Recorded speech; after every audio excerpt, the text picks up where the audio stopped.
Capítulo 7. Abertura e iniciando a visita.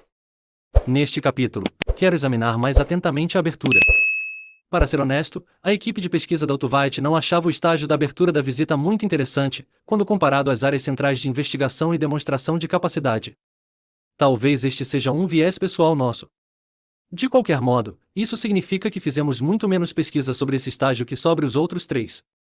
No entanto, mesmo os dados limitados que coletamos mostraram que formas bem-sucedidas de abrir a visita em uma venda simples são diferentes daquelas que funcionam melhor à medida que o tamanho da venda aumenta. Qual é a importância do estágio de aquecimento da visita? Em nossa pesquisa sobre abertura buscamos respostas a inúmeras perguntas, inclusive estas.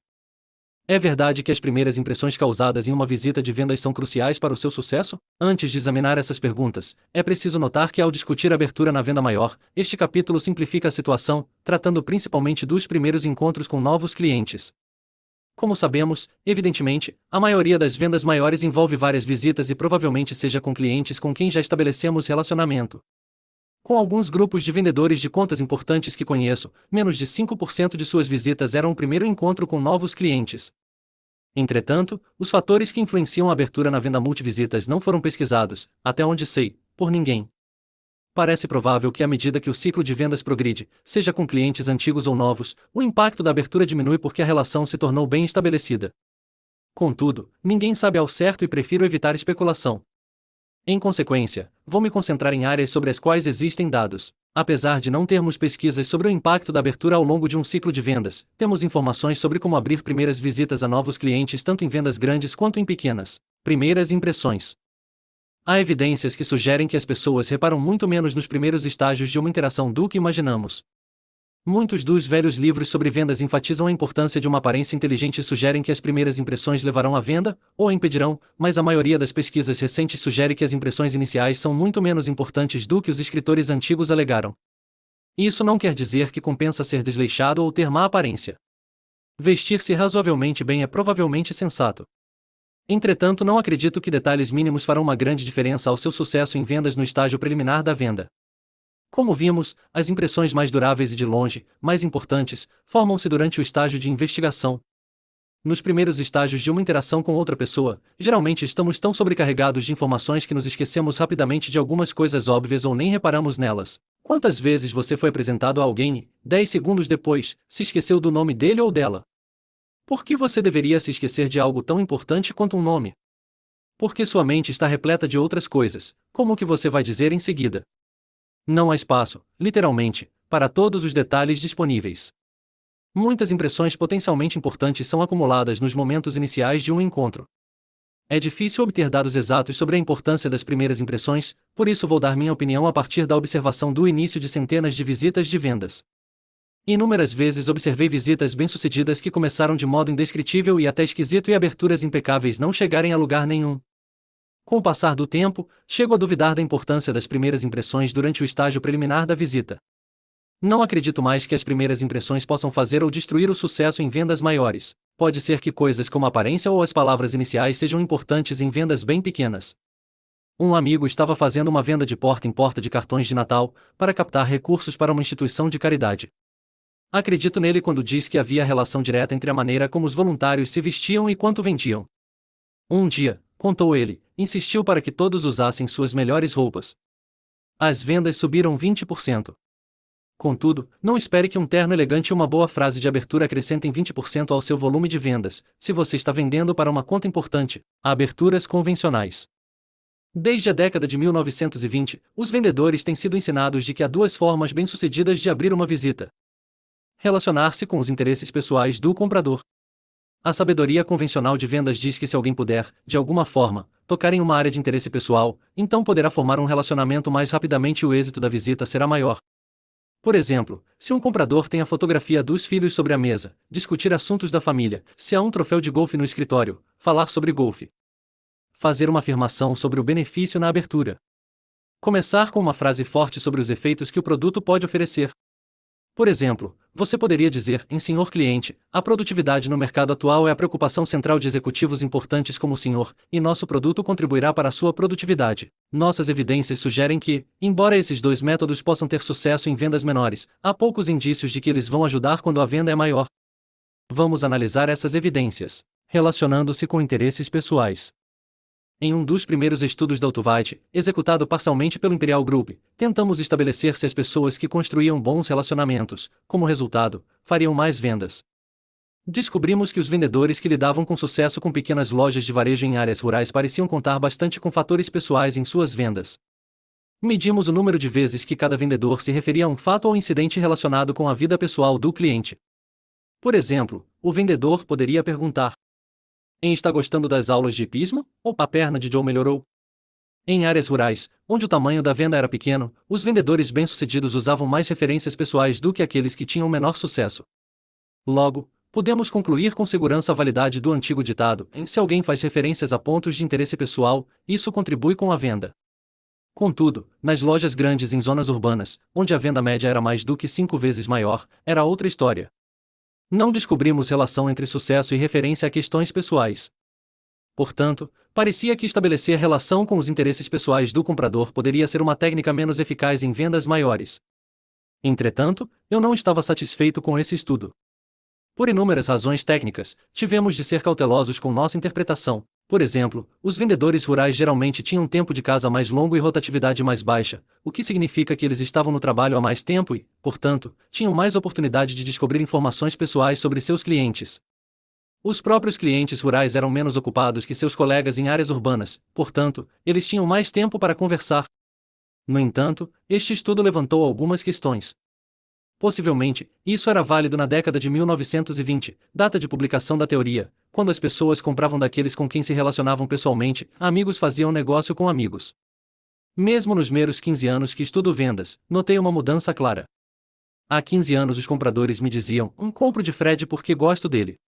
Agora é muito mais provável que eu ouça: gosto de Fred, mas compro da concorrência porque o produto deles é mais barato. Parece que a lealdade pessoal não é mais uma base adequada para um negócio. Há outra razão para não ser bem-sucedido ao abrir uma visita em torno de um ponto pessoal. Certa vez, trabalhei com o grupo central de compras da British Petroleum. Na parede de seu escritório, um dos compradores tinha foto de um iate de corrida. Eu o deixo aí porque ele melhora minha eficiência, ele me disse. Intrigado, pedi uma explicação. Vendedores vêm aqui todos os dias, ele disse, fazendo-me perder tempo com conversas sobre uma porção de questões que não são comerciais. Obviamente, eles estão tentando fisgar um comprador, e eu não posso dar conta de tudo se perder tempo em conversas que não estejam diretamente relacionadas aos negócios. Por isso, uso a foto para aumentar minha produtividade. Quando novos representantes de vendas me visitam pela primeira vez, eles geralmente dizem: que bela foto! Você deve gostar realmente de andar de iate. Eu respondo: odeio andar de iate.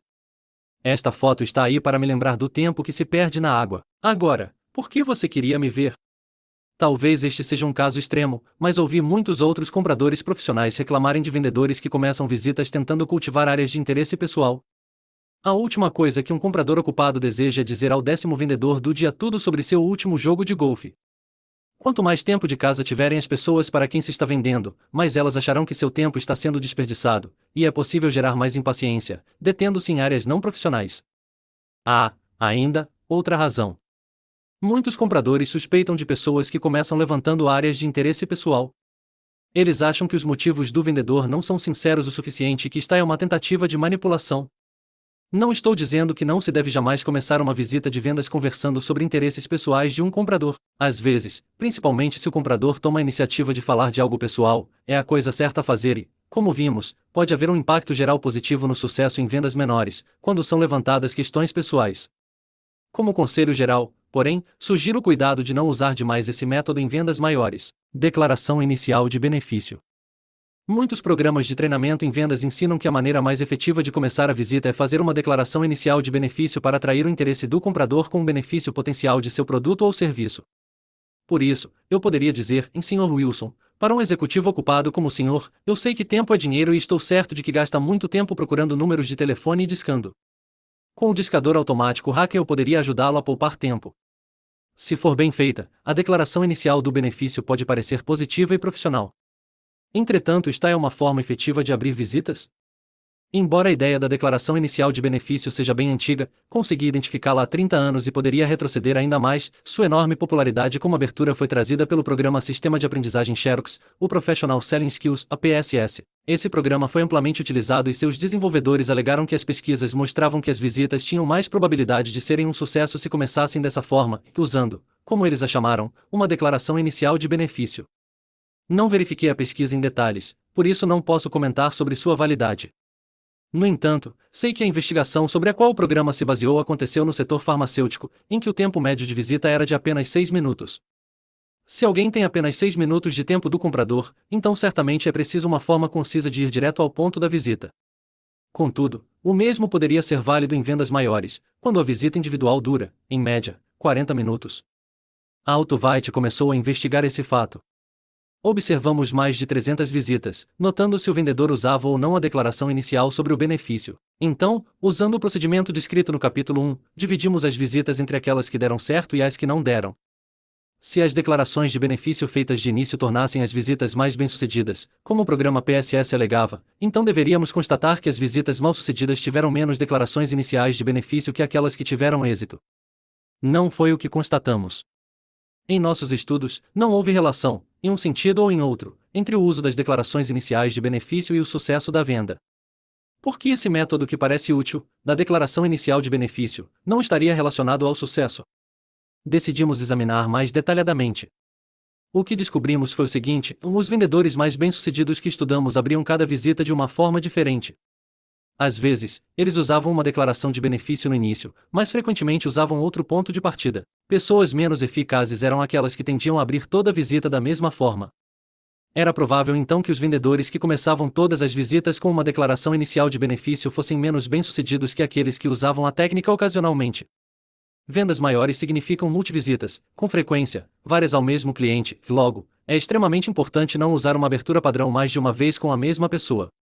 Posso lembrar-me do quanto fiquei impressionado com um vendedor de uma empresa de produtos para escritório quando ele me visitou pela primeira vez. Ele começou com uma declaração clássica de benefício: em Sr. Hakan, o senhor é um executivo ocupado e tenho certeza de que está pensando se vale a pena perder 15 minutos de seu tempo para conversar comigo. Contudo, se, como resultado desses 15 minutos, o senhor economizar vários milhares de dólares para a empresa, vai concordar que foi um tempo bem gasto. Dei-lhe então os 15 minutos e fiquei bastante impressionado com seu produto a ponto de marcar com ele outra visita na semana seguinte.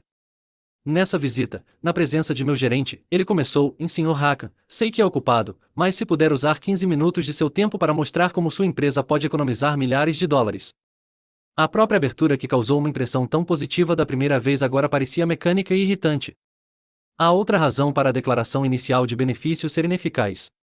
Vendedores bem-sucedidos falam de seus produtos ou serviços mais tarde na visita de vendas, mas vimos que pessoas não tão bem-sucedidas começam a falar de produtos e soluções muito cedo. Lembro agora desse ponto porque ele aborda um dos perigos de se usar declarações iniciais de benefício. Vejamos este exemplo simples. Vendedora, usando declaração inicial de benefício: Sr. Buzar, nós da Bigco sabemos quanto é importante produzir documentos com aparência profissional em um negócio como o seu. É por isso que inventamos a máquina de digitação Executive.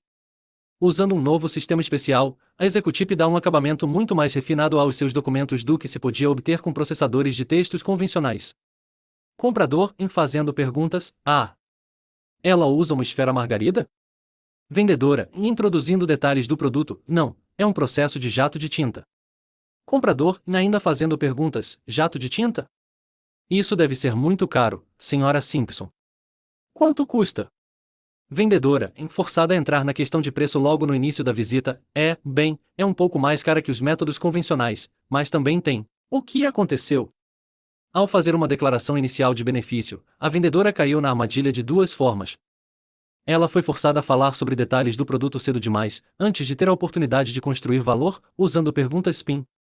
Ela permitiu que o comprador fizesse perguntas e, portanto, deixou assumir o controle da discussão. Nenhuma dessas armadilhas é irreversível. Se ela for esperta, a Sra. Simpson vai retomar a visita, assumir o papel de fazer perguntas no lugar do comprador e desviar a atenção do produto e voltar às necessidades do cliente. No mínimo, essa não é uma boa maneira de começar a venda. No entanto, tenho visto pessoalmente muitas visitas começarem dessa forma porque o vendedor usou uma declaração de benefício, uma estrutura para abrir a visita. Até aqui, muito deste capítulo foi negativo: como não lidar com o estágio da abertura da visita.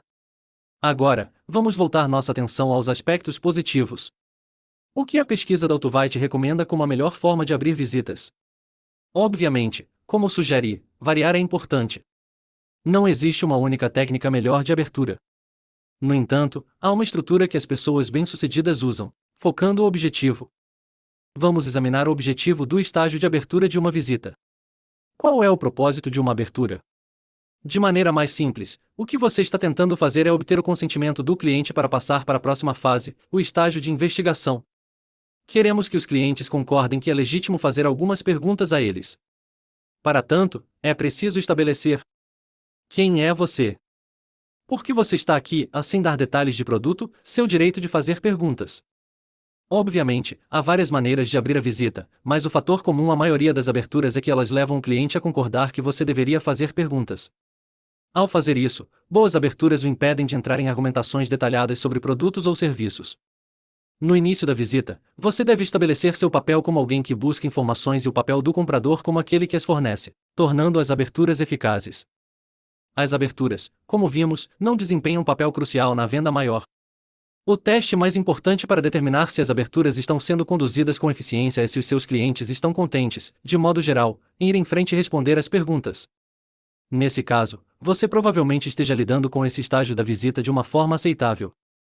Não é preciso se preocupar em parecer fino e educado. Alguns dos melhores vendedores que estudamos pareciam nervosos, preocupados consigo, ou hesitantes nos primeiros minutos da visita. Contudo, é preciso preocupar-se com os 3 pontos a seguir. 1. Passe rapidamente aos negócios. Não perca tempo. O estágio da abertura não é a parte mais produtiva da visita para você nem para seu cliente. Um erro comum, principalmente de vendedores inexperientes, é gastar tempo demais em amabilidades. Como resultado, acaba faltando tempo para a visita. O cliente precisa parar justamente quando se está chegando ao ponto crítico. Se você percebe que não teve tempo suficiente para a visita, vale a pena se perguntar se está passando rapidamente aos negócios. Embora não exista nenhuma medida exata do tempo que se deveria gastar para iniciar uma visita, eu ficaria preocupado com alguém que passasse sempre mais do que 20% do tempo da visita com a abertura. Não sinta que ofenderá clientes passando logo aos negócios. Uma reclamação que ouço com frequência de executivos seniores e compradores profissionais é que os vendedores gastam seu tempo com papo furado. Acho que nunca ouvi uma reclamação pelo fato de o vendedor ter ido direto ao assunto. 2. Não fale em soluções logo no início.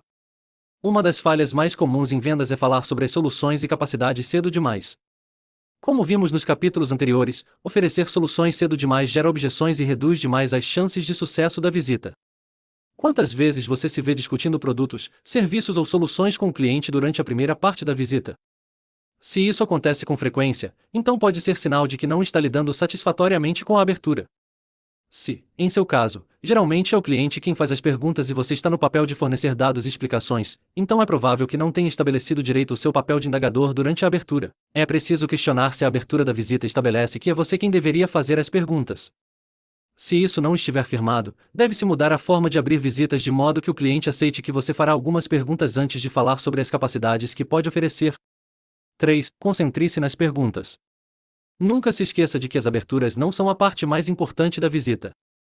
Com frequência, quando viajo com vendedores, noto que eles perdem tempo antes de uma visita, preocupando-se em como deveriam abri-la quando poderiam usar esse tempo de maneira muito mais satisfatória para planejarem algumas perguntas.